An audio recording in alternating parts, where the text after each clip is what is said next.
TPCSI fans, you want to revolutionize your sports investing habits? Allow me to tell you about WagerWire. WagerWire is an app that helps you become a superior bettor by allowing you to sync all your sports books and track all your bets in one place. See your current action, your betting history, and stats. You could also sign up for sports books and collect bonus offers. Follow them at WagerWire on X, as it's the best account on the platform. Head to App Store or Play Store now and search WagerWire and download the app.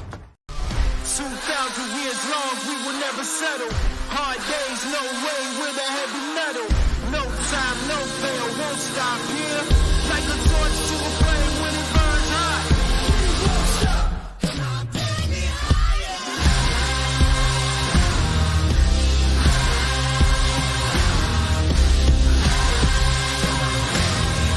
Like a torch to a flame when it burns hot. We won't stop. Good afternoon, sports fans from all around the globe. It's that time. Tea Time Wagers with Brady Kannon, and I am jealous as bleep as he is live from Hawaii. Aloha and malo. I screwed up the other word. I apologize, Brady. At the Open, the fourth major of the PGA, we were just talking Magnolia Lane. We were just talking Augusta not too long ago, and here we are, the fourth major here in the 2024 season. Shout out to our proud sponsor and partnership, of course, with WagerWire. If you haven't downloaded the app, please head on over to Google Play, download it. It's free. And from there, myself, Travis, Zach. Travis, shout out to him at the Olympics as we speak. Zach, safe travels as he's heading to Boston this weekend and the beginning of next week. Hope to catch up with you there. And of course, a shout out to our sponsorship and partnership with Viva Tequila Seltzer. Thank you, CT, and your brother and the rest of that team and community. Can't thank you enough. So without further ado, hot off is Sergio GARCIA El Nino Live outright winner, Mr. Brady Kannon himself. Hey, aloha and mahalo, Mr. Dawson. Mahalo. Yeah, mahalo. What a great week it was last week with the Scottish Open and Robert McIntyre, avenging that hard loss that he suffered last year. And then, of course, we hit another outright on the LIV circuit. I ought to just stick to the LIV circuit and forget the PGA Tour. That's 4 pre-tournament outrights this year on the LIV Tour. And just one, as you know, on Xander Schauffele for the PGA Championship on the PGA Tour. But we'll see if we can maybe knock down another major cookie here with one of my absolute favorites. I say it every year. When April rolls around, I'm absolutely giddy for the Masters. You talked about it. We were just talking about Magnolia Lane, and I absolutely love the Masters. And then when we get to July, I absolutely love the Open. I could probably live on just those 2 majors alone. And here we are back at Royal Troon, the greatest mano-a-mano match I've ever seen in my lifetime, with Henrik Stenson and Phil Mickelson, a dozen shots ahead of everybody else. It was just them. It was only going to be them on Sunday. And down the stretch, it was Ali Frazier. Just trading body blow. And it was amazing theater. Of course, Stenson obviously comes out on top in the end. And I would love to see a battle like that once again, but it doesn't look like we'll have the weather bias that we did in 2016. Mickelson and Stenson were so far out in front of the rest of the field because there was a real bias in the draw, whether you teed off early or late on Thursday and Friday and what have you. Mickelson and Stenson got the good part of the draw and avoided a lot of the really tough weather that was true that week in Scotland. It looks like the weather this week is going to be, fair across the board. It doesn't look like there's an advantage one way or another. It doesn't look like it'll be true brutal either. I'm seeing anywhere from 10 to 15 to 20 to 25 miles an hour of wind. Now that could change any minute because we are a classic seaside links design here for Royal Troon. The dunes and the uneven lies and the pot bunkers and the gorse bushes, and it's all there for the liking and the taking. Now, what you have here at this golf course is the first half a dozen holes or so will typically play with the wind and you can make some birdies. Then you start to twist and turn a little bit and it gets a little more difficult. And then like the final 6 holes, you're right into the teeth of the wind and you're just praying that you can hold on for dear life and make a couple of pars coming home. So, even though the conditions look relatively calm, a 20-mile-an-hour wind in your face is not going to be any cupcake coming home on this golf course. Shout out to Mr. Daniel Berry and Sports Highlights. Thank you so much for joining us as always. As I said last week, a little pun intended, that the Scottish Open was a TROON Up for this week. Yes. And I'm going to go back. I was doing my research halfway through as we're getting ready for Saturday and moving day, and I went from the top of the leaderboard down. And DraftKings, I was using DraftKings and the Circa as always. Very bullish on Oberg. And then you had Rory, who was a handful of shots back, but was the second favorite.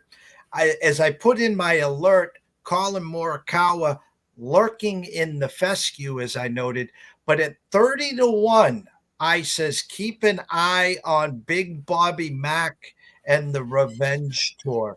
Take us back through Saturday and Sunday. And I read earlier in the week, he says, of all the majors, he said, other than the majors, this is obviously the biggest tournament for him.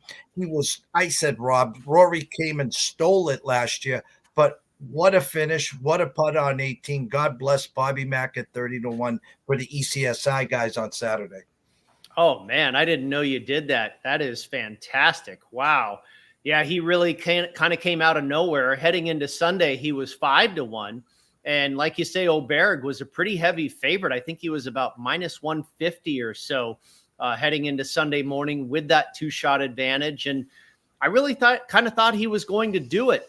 I did have some pause. I didn't get involved in game, and I'm glad I didn't, because I had a little bit of, remorse going, gosh, I didn't land on Oberg this week. And I know a lot of sharp people did. And he, I'm getting it fed to me right now.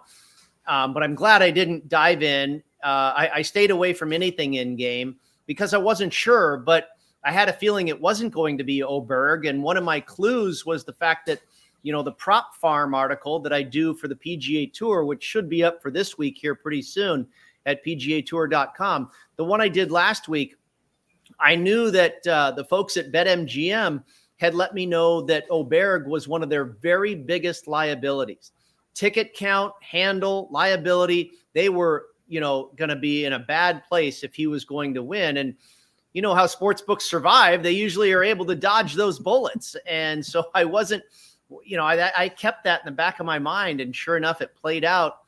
He shoots a very pedestrian front 9 on that Sunday, makes 3 bogeys on the inward 9 on Sunday, including the easiest hole on the golf course, the par 5 16th. And when he did that, he was completely done.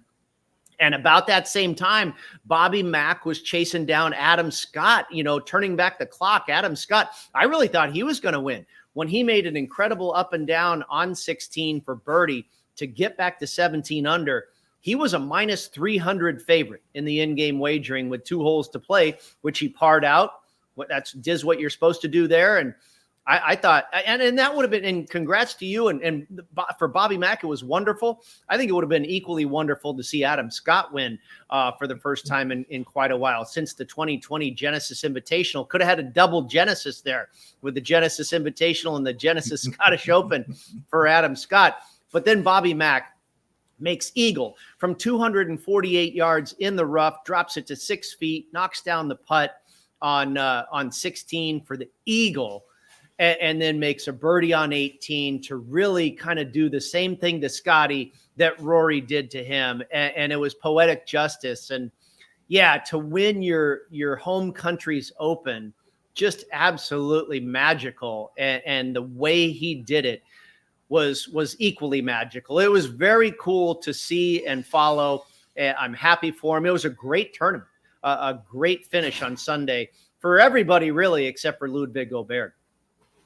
And I want to start right there because at the Masters on Sunday at the 10th hole, Oberg and Morikawa, 2 guys right there Both of them end up in the drink, and Oberg ends up finishing second. Kind of his, we knew of him last year, but this was his come to moment.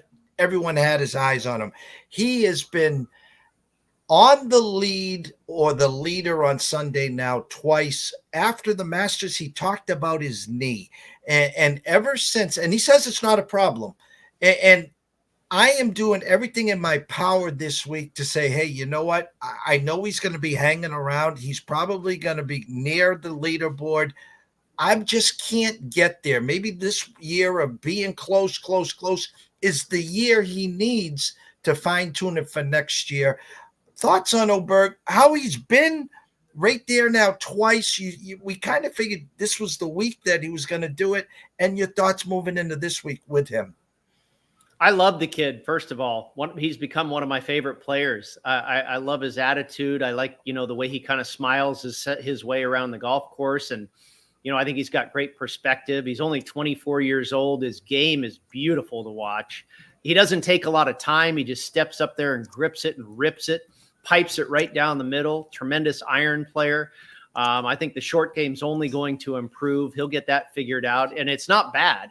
It tends to be streaky, and probably the chipping and the scrambling is maybe the weakest part. But he's had okay weeks in that regard as well. You mentioned the knee. We haven't really seen it be a problem. Yeah, he's fell off the lead at Pinehurst, fell off the lead last week. I don't know if that's really the reason or if it's even a minor reason, but I'm not really on board this week. And another thing is, I know, again, the Prop Farm article that I just finished up for the tour, there's a lot of people back on the Oberg train this week at BetMGM. And, I think the bettors want to ride this guy because he's going to win soon, and it might be this week. Who knows? He's going to win again. I mean, he's a top 5 player in the world. And I think you include the live guys, however you want to slice it. This guy is top notch. But I don't think it's going to come after a melt on the back 9 on Sunday at the Scottish Open. I think that's tough to recover from. The other fact is, this is his very first time ever playing the British Open. And we don't see many debutantes win the Open Championship. And especially, I know the guy has some links golf experience, but he's also spent a ton of time in the United States the last, 6-8 years of his life or what have you, and hasn't had that time on the European tour or, like a lot of these guys in the field do. So, no, I'm not going to run to the window and continue to ride this guy like, hey, eventually he's going to win. Not this week. Maybe after the Open, maybe as we head towards the FedEx Cup playoffs. I wouldn't be surprised if he got a win between now and the end of the year, but I don't think it comes this week. And I do my due diligence on Sunday with Jeffrey Benson at the Circa, and I think they had him in the morning at -140. And I says, Jeff, of all this year, I usually can read your Sunday board with the best of them. I says, I'm lost here. Are you begging for some Oberg money? He goes, Jeff, it's a big liability. It will be a bad result if he does win. So again, so they had liability as well, just like MGM did. Yes. Good friend here, Brian Gaskell. Hello, boys. Where do we stand on Cam Smith this week? I'm tempted to make a big stand on him outright, top 5, 10, and 20. Yeah, I'm not so sure on Cam Smith. I've seen one sharp guy that I respect on him, and I've seen a few, more recreational people on him as well. And Smith is a guy that, really relies on creativity and a magical short game. And that's why he's so good at Augusta. And that's why we also saw him win at St. Andrews. St. Andrews is not Royal Troon. They are very, very different from one another. And so I don't think you want to draw comparisons there that because he did it there, he might do it here. Some other courses in the British Open rotation, you might be able to make some connection there, but not with St. Andrews and Royal Troon. And the Achilles heel that Cam Smith has is accuracy off the tee. He tends to spray the ball around a little bit. That's why he doesn't have a problem at Augusta and St. Andrews, because the fairways are extremely wide. That's why he didn't have a problem out over my right shoulder here at Kapalua when he won at the Plantation course a few years ago, because the fairways are incredibly wide. So you got a course here where I believe driving accuracy trumps driving distance, and I don't know if that is in his wheelhouse. Top 20 finish, sure. He's Cam Smith. I don't have a problem with that, but I'm not going to really go much further than that. Now, he could prove me wrong at a moment's notice, just like any of these guys could, but he doesn't really fit my profile this week. I think that's probably the best way to put it. Before we send it over for the course evaluation and we start on the outrights here for the Open, I want to go back to Adam Scott. On one of our simulators here, we got him hitting the system. But, he's 60-1 right now at DraftKings, and which I think is a fair price. He showed some flashes last week. It's been a long time. How does his profile set up to where he's going to this week? It's a tough call, Jeff. I mean, in his heyday, and still probably to this day, he's always, his bread and butter has always been ball striking. He's typically been a very good driver of the golf ball. His long iron play, the fact that he's Australian, I think is a big part of it. These Australians really can play in the wind. Mark Leishman, we've seen play in the wind. Obviously, Cam Smith. Adam Scott has a great history at the Open Championship, despite it being a little bit, having a black mark in, I think it was 2012, when he ended up finishing runner-up to Ernie Els with 4 straight bogeys on the final 4 holes. But he's an excellent wind player. He's an excellent links golf player. He's just getting up there in years. I think he just turned 44. I think it was like the day after, or just a few days after the Scottish Open last week, that I think he turned 44 years old. That was a little bit maybe of a flash in the pan. I think it's good, though. It gives him confidence. It gives him some momentum. And I think that can carry over this week. But I think Scotty, is probably a guy that needs a little bit more room, a little bit more wiggle room, and less precision. I think Troon is about precision. Precision is the definition of Henrik Stenson. A pristine iron player in his heyday. He would just smack that 3-wood off the tee and find the middle of the fairway, it seemed, every time. Accuracy and precision with the irons was, the absolute description of Henrik Stenson's game when he was in his prime, when he won it here. And Scotty, we know, is a little bit past his prime, and I don't know if his game is that tight to tame Troon. Does he have a good shot to finish top 20 or something like that? Yeah, I think he'll probably have a good week off of the momentum and off of the confidence he gained last week. But I'm not going to jump on him at 60-1. I don't know if I'd jump on him at 100-1. Price, it's all relative. If you get the right price, you take a shot. If you've got a Mercedes that you can get for $5,000, you take a shot with it. But the point is, I don't think he's going to win. I'm not sure if he finishes top 10, but I think he could have a good week. Yes.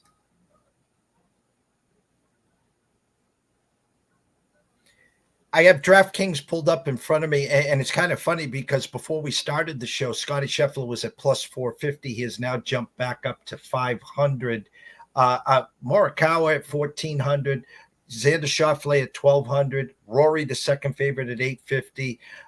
Oberg at now plus 2,000 with Bryson DeChambeau. John Rahm was 25-1, getting some money this week at 22-1 now. Tyrell Hatton and Tommy Fleetwood at 2,500 and Victor Hovland at 3,000. You know what really sticks out to me, and maybe you can help me here, is again, they're leaving some meat on the bone here for the world number one with Scotty Scheffler. And for the first 3 majors, I was like, if you're only going to take one swing and this is your guy, go at it. I don't have a problem with it.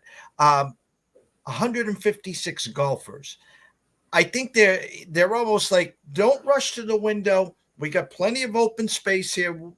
Come take your time. We got room for Scotty Scheffler. But what really sticks out to me, and this was my question, he is minus 175 for a top 10. The next closest guy is Rory at plus 100. Everyone else is plus money.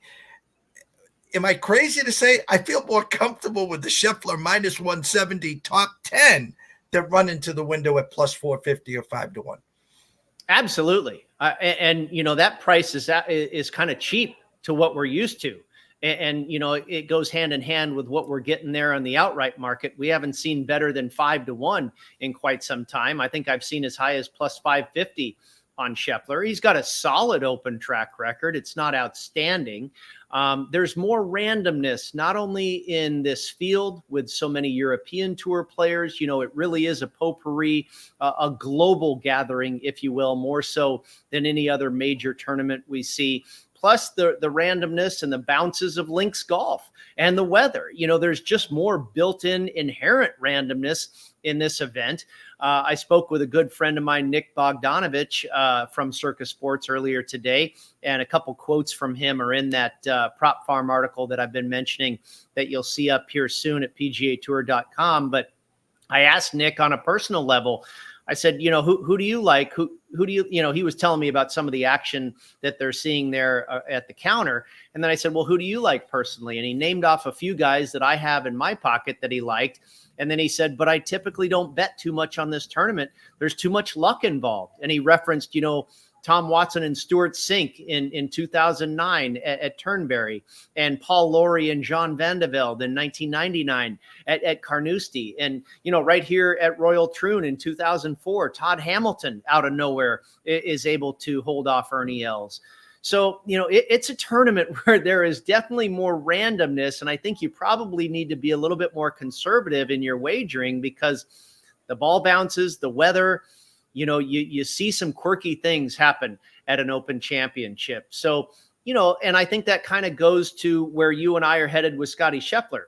Do I want to go all in and bet him to win it? Because there's probably more chance here that he won't than any other of the four majors. So yeah, let's back off a little bit and maybe play him for a top 10 where we're getting the best price we've seen all season long. I mean, I think we've seen minus 5,000 or minus 3,000 or something on Scottie to finish top 10. No kidding. I can't remember the exact number, but some outrageous prices on him to finish top 10. Less than $2 is pretty cheap. I just had to make sure my eyes weren't deceiving me. Yeah, minus 175. So, course evaluation, what do you see? Well, I talked a little bit about the fact that I think driving accuracy is more important than driving distance. It's not an incredibly long course. It's less than 7,400 yards.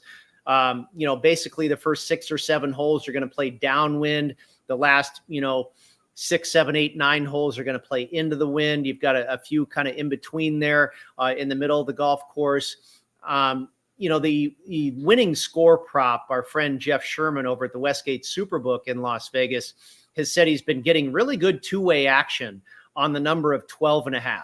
And I think that's a great number. I could absolutely see that being a winning score somewhere between, say, 10 and 13, depending on what the weather does. I think 12 is right in that ballpark for what we're going to see here this week. And that's a nice number. That means we're probably going to have some birdies. We're probably going to have some excitement. We're going to have some catastrophes and some double and triple bogeys. And that ought to make for a great British Open.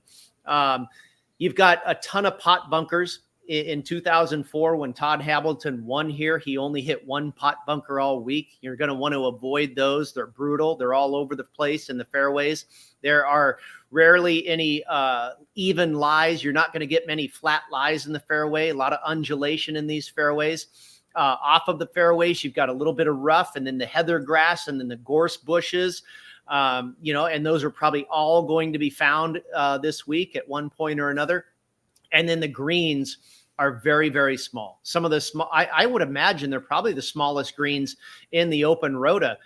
I used Pebble Beach as a correlated course this week because it is a little bit of a links-ish style. It's coastal, it's seaside, and it has the smallest greens on the PGA Tour.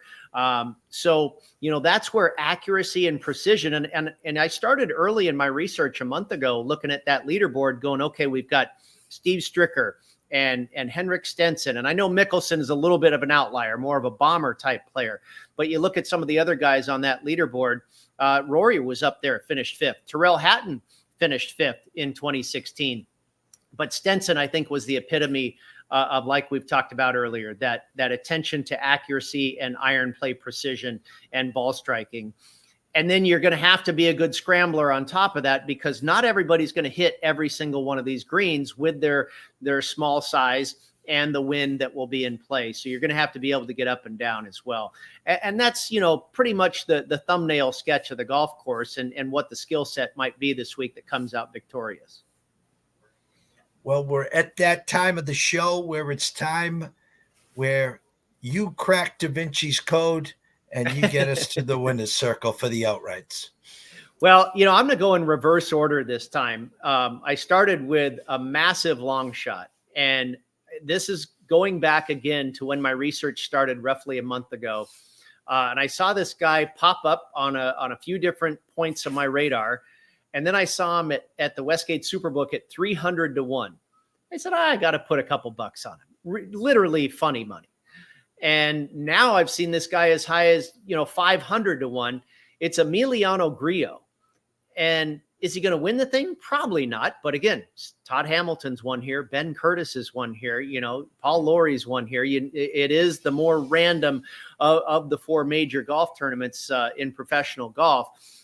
So you never know. And all Emiliano Grillo has done has finished 12th here in 2016 at Royal Troon, 12th again at Royal St. George's in 2021, and then 6th last year at Royal Liverpool. And both St. George's and Liverpool were correlated courses for me. The connection there, the connective tissue, is the fact that Martin Ebert, a very popular, well-known European golf course architect that's done a great deal of redesign and work on a number of these courses in the British Open Rota, has worked on Troon. In fact, from 16 to 2024, he's added a couple hundred yards to the golf course. He's also worked on Liverpool, and he's also worked on St. George's. He's worked on Portrush. He's also worked on, by the way, Hamilton Golf Club in Canada, where we just saw Robert McIntyre win 6-7 weeks ago. So Emiliano Grillo has done well at some correlated courses, finished 12th, like I said, twice, and 6th.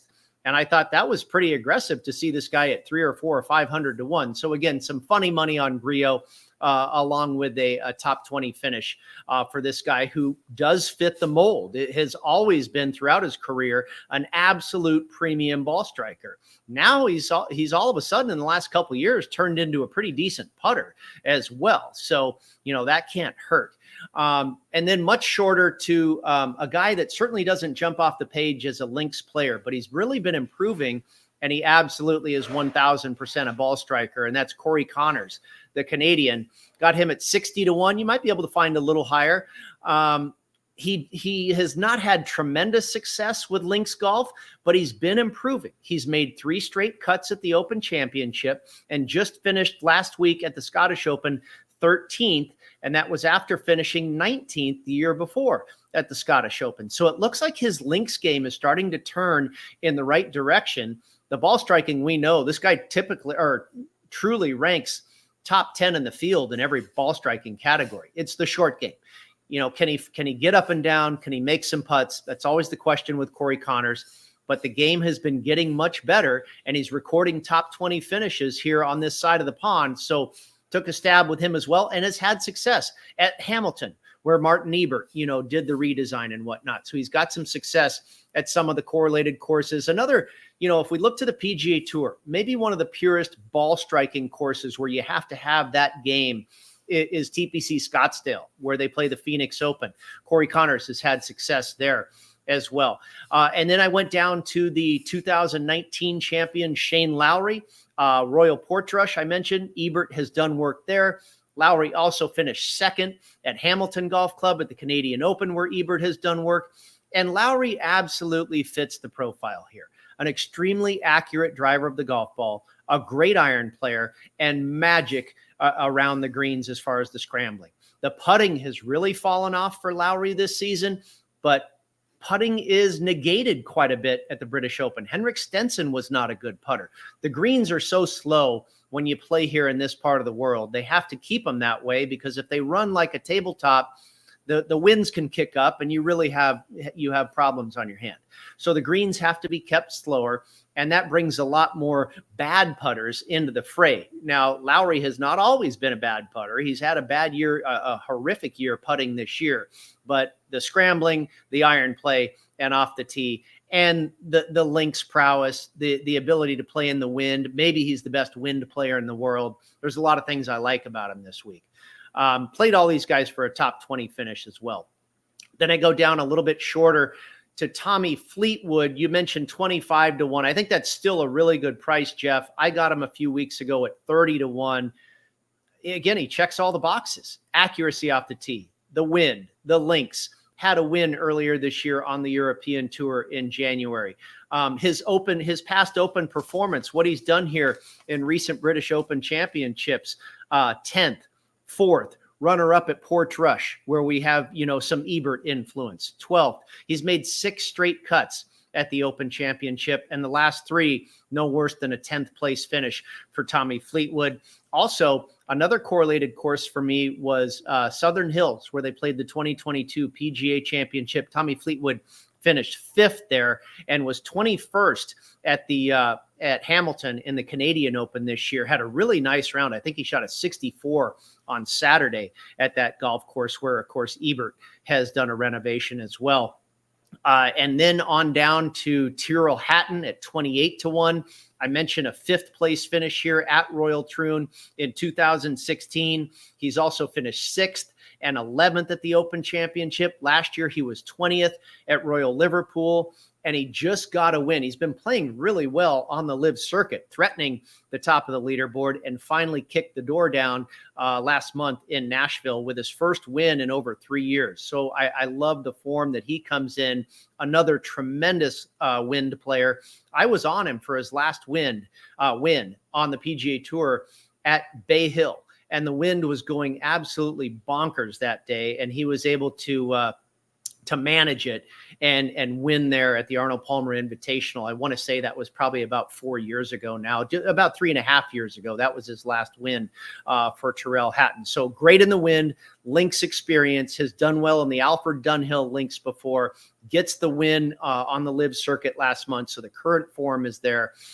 Everything in my favor, I believe, and a good price too. I think a really fair price at, somewhere between 25 and 30 to 1 on Tyrrell Hatton. A lot of times the prices on these LIV guys, especially if you're not Cam Smith or Brooks Koepka or John Rahm, sometimes the prices on the lesser known LIV guys, or the guys that fly under the radar a little bit, can be juicier because a lot of the world is no longer paying attention to those people. And then down a little bit deeper to Colin Morikawa. Got him at 19 to 1. I know he's as low as 14. There might still be some 16s out there. I would say 15 or better is still a good price. I mean, you give this guy 15 shots to do this thing, I think he's going to be able to do it at least once. He's already done it in 2021 at a correlated course for me in Royal St. George's. He's also done it here. If you look at some of the other courses, his home course in Las Vegas, the Summit Club, is one that sets up similarly to Royal Troon. No, it's not a links design or anything like that, even though desert golf does have some similarities to links golf. It's just the layout and the scoring areas of scoring or areas of skill set that are needed where you see some crossover. He finished runner-up at the CJ Cup in 2021 at the Summit Club. Finished 14th at Hamilton Golf Club, the Canadian Open, where we've seen Ebert doing the work. He's had 7 chances where he has really flirted with getting the win this year, and that includes the final pairing at the PGA Championship, right there with Scottie Scheffler at the Colonial and also at the Memorial. This guy has been so impressive ever since the Masters, where he shocked us all. He was not in form. He finishes 3rd at the Masters, and all of a sudden, I think he's probably been the biggest competitor, maybe Rory, Colin, Xander, and Scotty. It's like those are the 4 best guys in the world right now. And Colin, boy, I think he's got a really good chance to finally knock the door down this week. And he's been so committed and talked about it to return to the winner's circle, so determined to get back to where he was. He hasn't won in a while. And, he's like I talked about with Fleetwood. He is also very much like Henrik Stenson, deadly accurate off the tee, maybe the very most accurate off the tee in this entire field. Deadly iron player, and the scrambling has become wicked. We saw what he did at Augusta at the PGA Championship. And oh, by the way, he's gotten pretty hot with the putter this year too. So he's really got it firing on all cylinders. And then I went with your guy. I wanted to add one more. I ended up with 7 outrights. And if you look at the odds makers, it's kind of interesting, Jeff. You look at like Circa and the Westgate and maybe even DraftKings, really all over, no matter where you go. It seems like the odds makers are saying there's only about 20 guys that could possibly win this, and maybe less. You go from Scotty at 5, you go to Colin at 15, and Tommy at 25, and next thing you know, you're at Jordan Spieth at 90-1, and it's like he doesn't have a shot. And so it's pretty interesting that the odds makers seem to be telling us that there's a legitimate 15 to 25 guys that could win this. And I wanted to obviously go to that pool, and I'm talking about these correlated courses: a win at the Summit Club in Las Vegas, a win at Hamilton in the RBC Canadian Open in 2019, finished 4th there to Bobby Mack earlier this season, a 13th place finish at TPC Scottsdale, an 8th place finish at Southern Hills for the PGA Championship, a 5th here at Troon in 2016. The connections just go on and on and on. A win at Royal Liverpool in 2014, a 6th place finish at Royal Liverpool last year. We have the Martin Ebert connection there with that course and Royal Troon. I'm talking about Rory McIlroy. He just checks so many boxes. I got him at plus 850. I think the price, again, you give this guy 8.5 chances to do it. Absolutely. I think he converts one of them, if not more. Let's look at what happened last. It was a defense of his title at the Scottish Open, where he did admirably and finished 4th, played a very good 4 days of golf. That came after the incredible disappointment at Pinehurst. But let's spin the disappointment the other way. He should have won. He was right there. He basically won that tournament if he doesn't miss a couple putts down the stretch. That's how close he's been. That's how good he's been. I know at some of the sharper stores in Las Vegas, he is taking a lot of top 10 finish action, which I completely agree with. If Rory's going to be in the top 10 or the top 5, which I believe he will be, then he's going to have a chance to win it. And I think, it's also a point, Jeff, where I think everybody's giving up on him a little bit because of what they saw at Pinehurst. And it's like, oh, here we go again. All he does is finish top 5, this, that, and the other. Might be the time that he's going to actually do it. And I think, again, he's got a tremendous chance to be in the top 5. And if he's going to be that close, he's going to have a chance to win it. So at plus 850, I think it's a fair shake.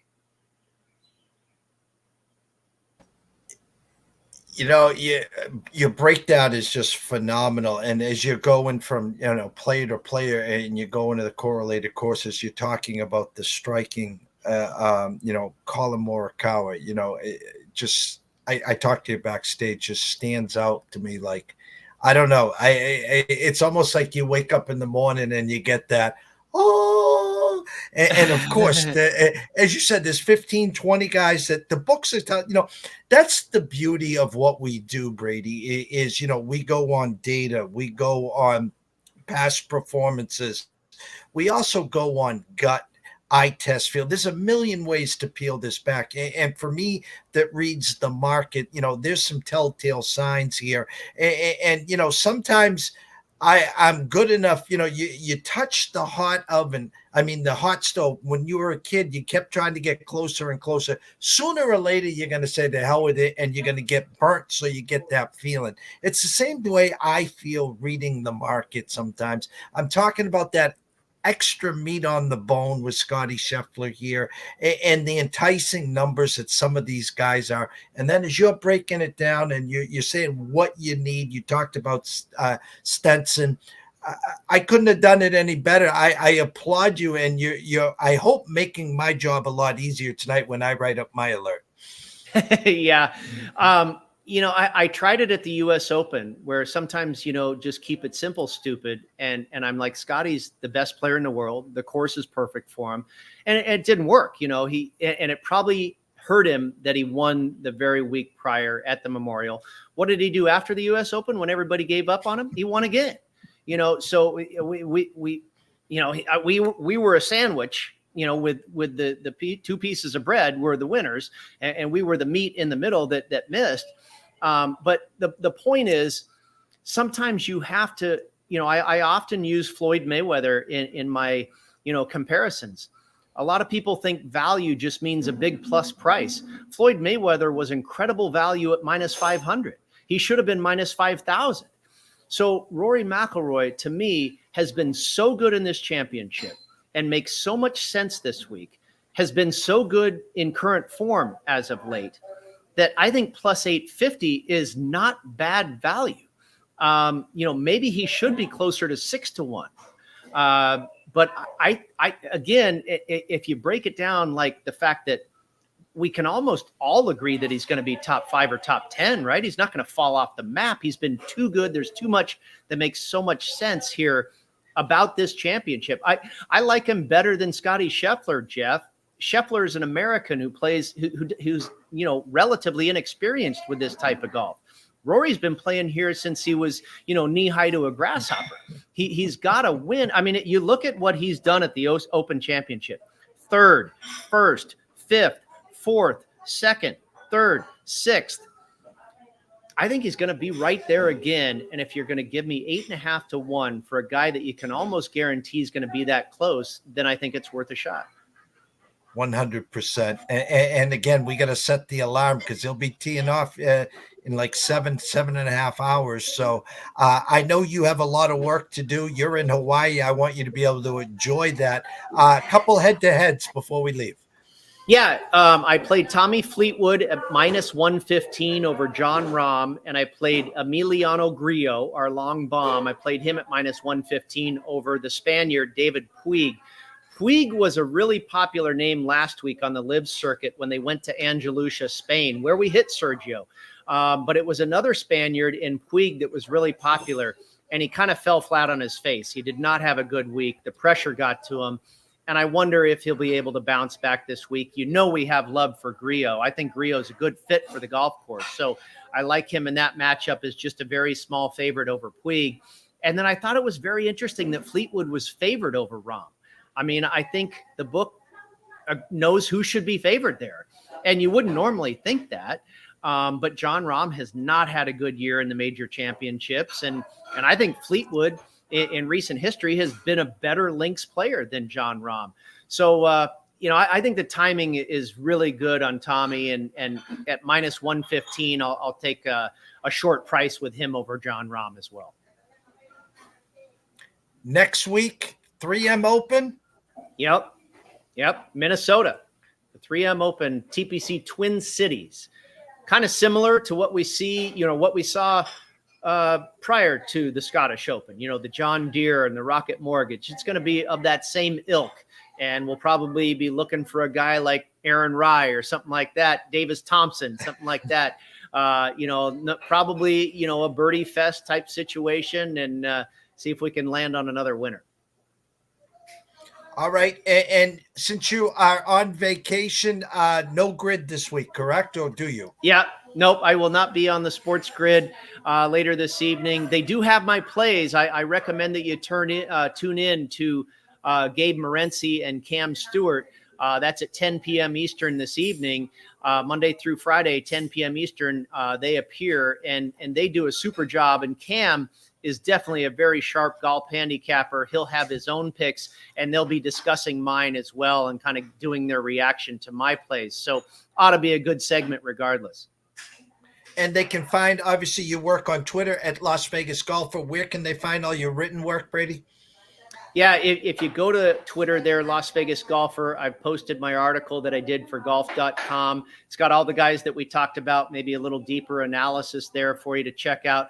And then I referenced a number of times the Prop Farm article, which should be up, if it's not already, should be up momentarily at PGAtour.com. And then you go under the heading Golf Bet. That's where all the betting content is listed at PGAtour.com. And it's the Prop Farm. And we have some fun kind of relating golfers that we pick to, a crop and the farm and that type of thing. And hopefully picking the right crop, hopefully a bumper crop this week here on the coast of Scotland.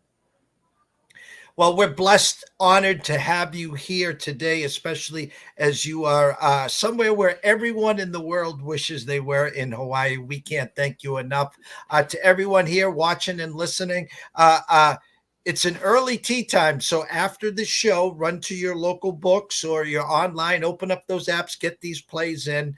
Tomorrow, 11 a.m. Eastern, Sean Alvarez will be breaking down this weekend's Saratoga meet. Hopefully it doesn't rain. It looks like Noah's Ark is needed for the torrential rain that they've had in New York this week. And then at 3 o'clock, Gam Lou back for UFC at the Apex. So thank you again for myself, Jeff Dawson at EC Sports Invest, the one and only Brady Kannon at Las Vegas Golfer. And of course, the best producer in the house, Mr. Noah Frank. We wish everyone to do, and see you soon.